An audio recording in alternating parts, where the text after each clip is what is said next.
पर्यटक स्थल के रूप में भी अब विकसित हो रही है और पर्यटन ही जो है यहाँ का मुख्य आधार है और जिससे अभी हमारा होटल व्यवसाय और ट्रेवल व्यवसाय जो है जुड़ा है। तो माननीय मंत्री जी, होटल को लाइसेंस जो दिया जाता है उसकी प्रक्रिया जो है इतनी जटिल है कि मैं अभी हमारे सभी सम्मानित अधिकारी यहाँ पर जिले के उपस्थित हैं, तो मैं ये अनुरोध करना चाहूंगा कि होटल लाइसेंस की प्रक्रिया को जो है सरल बनाया जाए, जिससे कि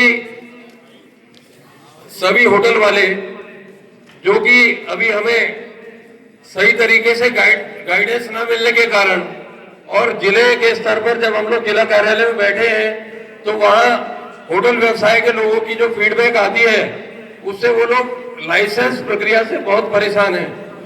तो हमारे यहाँ जो माननीय जिलाधिकारी जी और पर्यटन विभाग के जो सम्मानित अधिकारी यहाँ पर उपस्थित हैं, मैं आपसे अनुरोध करना चाहूंगा कि लाइसेंस की प्रक्रिया पर एक बार पुनर्विचार कर और इसको जो है इसका सरलीकरण किया जाए, जिससे कि आम जनता में और होटल व्यवसाय में लगे लोगों को इसमें कठिनाई ना हो। और दूसरी बात, जो ये लोग फायर विभाग से लाइसेंस लेते हैं, वहां से फायर विभाग की एनओसी लेने में बड़ी कठिनाई होती है। और दूसरा, प्रदूषण विभाग के अधिकारी जो हैं वहां पर जो है लाइसेंस के लिए जब ये लोग एनओसी के लिए जाते हैं तो वहां भी जो है इनको बहुत भटकाया जाता है।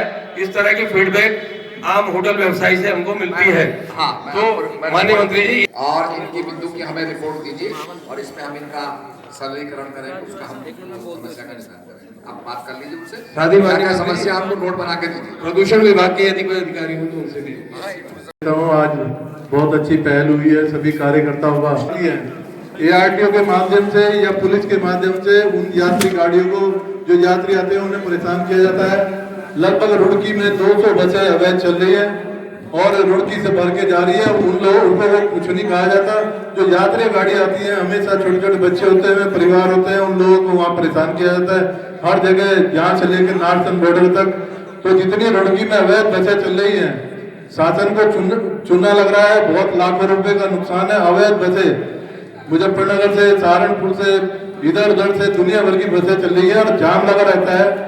वैसे ट्रैफिक काफी है, सड़कों पे काम चल रहा है।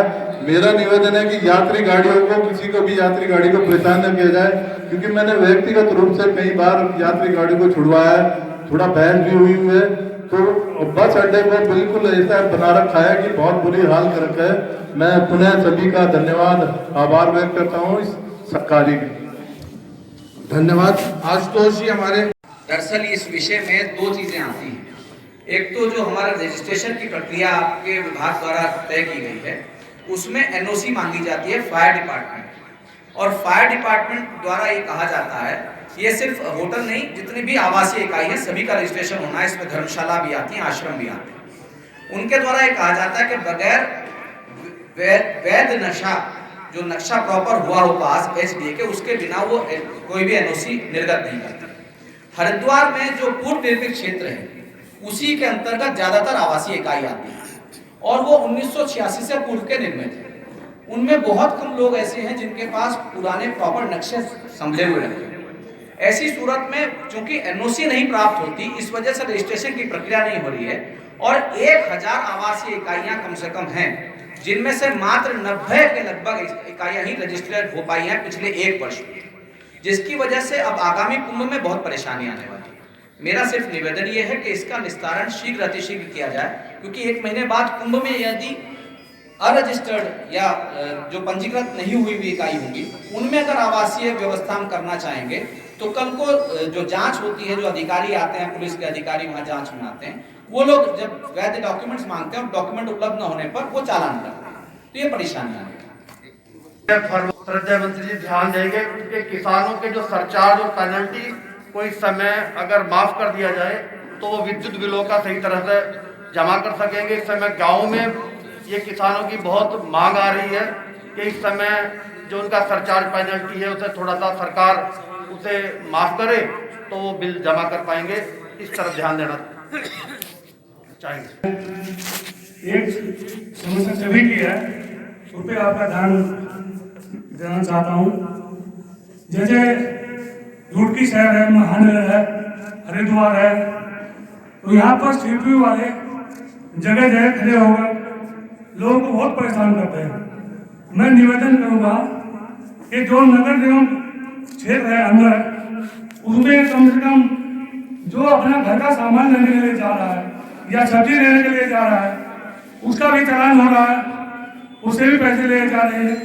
तो मैं आपका ध्यान आकर्षित कराऊंगा कि जो नगर निगम के अंदर सीमाएं हैं, कृपया उन पर जो है यह सीपीयू वाले परेशान न करें।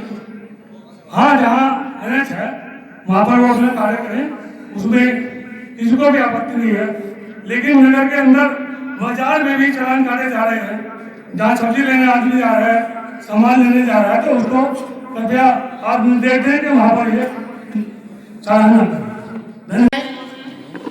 HRDA विकास प्राधिकरण को समाप्त किया गया ग्रामीण क्षेत्रों से, तो मैं ये निवेदन करता हूं कि हरिद्वार जिले में भी क्या ग्रामीण क्षेत्रों से विकास प्राधिकरण को समाप्त कर दिया गया है या नहीं, इस पर मेरा ये प्रश्न है और मेरा निवेदन है। अगर नहीं किया गया तो यहाँ हरिद्वार जिले के ग्रामीण क्षेत्रों से भी HRDA समाप्त किया जाए। धन्यवाद। मेरा अनुरोध कुंभ के संबंध में है, एक सुझाव। तो 10 दिन में परमिशन हो जाती है, तो इसका या तो समय फिक्स किया जाए जी। 2-2, 3-3, 4-4 पेड़ हो जाते हैं, सूख जाते हैं, किसी किसान को अपनी बेटिया की शादी में कटवाने पड़ते हैं, लेकिन उनकी मेरे खुद की परमिशन के लिए 3 महीने हो गए जी, लगा रखी, 20 चक्कर लगा लिए, लेकिन कोई उसको अभी तक समाधान नहीं हुआ। तो मेरा निवेदन है कि इसमें समय जी को आपको एक प्रेषित कर देंगे, आप दे दीजिए जी, ये इसमें समय एक माननीय मुख्यमंत्री स्वरोजगार की एक स्कीम चल रही है जो धरातल पे आज तक हमारे गांव में मैंने 10 बार फोन भी किया, लेकिन कोई धरातल पे उसकी कोई योजना हमें वहां नहीं दिखाई दे रही। इसलिए अधिकारियों से मेरा निवेदन है कि वो उसे गांव में जाएं और जो इसके पात्र लोग हैं उन्हें इसका लाभ मिलना चाहिए। ये छोटी छोटी समस्याएं हैं।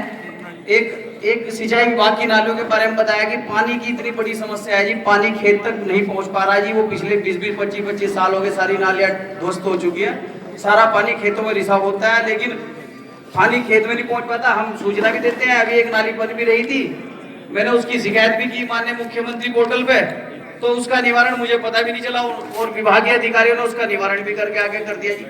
उसमें किसानों के सहमति पत्र भी जो फर्जी लगा दिया उसमें।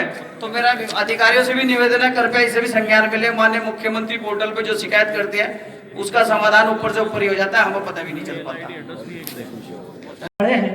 और उसको आपने काटने के लिए लिखा था, तो मैंने अपने रेंज अधिकारी को ये बोला था कि इसमें से जो भी खतरनाक वृक्ष हैं जो कि गिर सकते हैं बरसात आंधी तूफान में, उनकी आप रिपोर्ट दीजिए। तो 10 या 15 पेड़ों का एक रिपोर्ट आया था सर, वो तो कटवाने के लिए हमने लॉट बना दिया था। बाकी पेड़ों का भी रेंज अधिकारी ने ये नहीं लिखा कि ये वृक्ष जो है हमारे गिर सकते हैं या खतरनाक है। तो या तो मैं एक बार दोबारा से उसका मुआयना करवा लेता हूँ अपने, दोबारा करिए, लॉजिकल अबाउट इट। ठीक सार्थिक सर, मैं चले स्वयं जाना चाहिए था। जब मेरी चिट्ठी थी मैंने टेलीफोन पे बात भी की आपसे। सर मैं चल, लेकिन उन टैक्स वो खनन चुकान केवल 1 महीना ही हुआ और अब 2 साल हो गए, वो टैक्स पे उनका चढ़ता जा रहा है। तो वो टैक्स उनका माफ होना चाहिए। और टैक्स जो हमारा है वो टैक्स की कीमत से भी ज़्यादा हो गया, तो किसानों को अपनी ज़मीन भी बेचनी पड़ रही है। मैं आपको ध्यान आकर्षित कराना चाहता हूँ कि ARTO अगर यहाँ पर हो तो उन पर इस बात की जो कार्रवाई करें। धन्यवाद। मेरा डीएम साहब से भी निवेदन है कि किसी एक अधिकारी को डिप्यूट भी करें ताकि वो उसके गांव में विगत लगभग 3 वर्षों से बांध टूटा हुआ है और उस टूटे हुए बांध की वजह से लगभग 6-7 हजार बीघा जमीन की फसल खराब हो जाती है। 8-10 गांव में पानी घुस जाता है और जब बरसात आती है हमारे सिंचाई विभाग के जो अधिकारी हैं तभी उस पर काम शुरू करते हैं, उससे पहले वो उस पर काम शुरू नहीं करते हैं और उसमें जो भी काम होता है वो सारा का सारा मिट्टी बह जाती है। आदरणीय माननीय मंत्री, मैं आप ही के विभाग से संबंधित एक समस्या अधिकारीगण कृपया उसको नोट करें। माननीय मंत्री जी, आसफ नगर झाल से जो देवबंद ब्रांच है DB, उस के बराबर एक पैरेलल नहर निकलती है जो उत्तर प्रदेश को सिंचाई सप्लाई करती है। लेकिन हमारे उत्तराखंड के किसानों को जो देवबंद ब्रांच टीबी है उससे सिंचाई होती है खेती। पर दिक्कत क्या है कि जब से वो पैरालल नहर बनी जो उत्तर प्रदेश को सिंचाई करती है, तब से अब तक इस नहर का डीबी कैनाल का जो रोटेशन है वो खराब हो गया और न वो रबी की फसल को सिंचाई हो पाती है न खरीफ की फसल को सिंचाई होती है। तो मेरा आपसे विनम्र निवेदन है कि इसका रोटेशन। मेरा ये कहना ये निवेदन है कि हरिद्वार क्षेत्र में हमारे सभी सम्मानित विधायकगण भी यहाँ उपस्थित हैं, तो मेरा आपसे भी निवेदन है कि इस विषय पे अवश्य इस पे आप लोग संज्ञान लें कि हरिद्वार में अनेक क्षेत्र ऐसे हैं जहां पर सर्कल रेट जो है मार्केट रेट से ज्यादा है। तो अगर सरकार ने निर्णय लिया है और राजस्व इसमें निश्चित रूप से राजस्व की वृद्धि होगी, तो निर्णय पर मेरी कोई आपत्ति नहीं है। मेरा केवल यही आपसे एक सुझाव के रूप में कि सर्कल रेट्स का पुनर्समीक्षा की जाए और उनकी समीक्षा के उपरांत सर्कल रेट्स को अगर कहीं मार्केट रेट से ज़्यादा है तो उनका जो है निर्धारण जो है दोबारा से किया जाए और उसको जो है अगर अधिक है तो उसको कम किया जाए। धन्यवाद। समाधान नहीं हो रहा है। मेरा मानना है कि जो हमारी जो नहरबंदी होती है अक्टूबर नवंबर के माह में, उन सबका त्योहारों का टाइम होता है। दुर्गा पूजा से लेकर दिवाली से दशहरे से लेकर और छठ पूजा तक सभी लोग जो है माँ गंगा की पूजा करते हैं और वहाँ पे आचमन करते हैं। तो उस टाइम पर गंगा में पानी नहीं होता है क्योंकि यूपी द्वारा पानी बंद कर दिया जाता है। तो मेरा ये सुझाव था, मैं ये लिख भी दे चुका हूँ, ये पानी जो है दिसंबर माह के महीने में बंद हो ताकि सभी त्योहारों में गंगा माँ की पूजा कर सके। और सबसे बड़ी समस्या उस टाइम ये आती है कि अक्टूबर में हमारे यहाँ डेंगू और बुखार, वायरल, चिकनगुनिया सारी बीमारी आती है।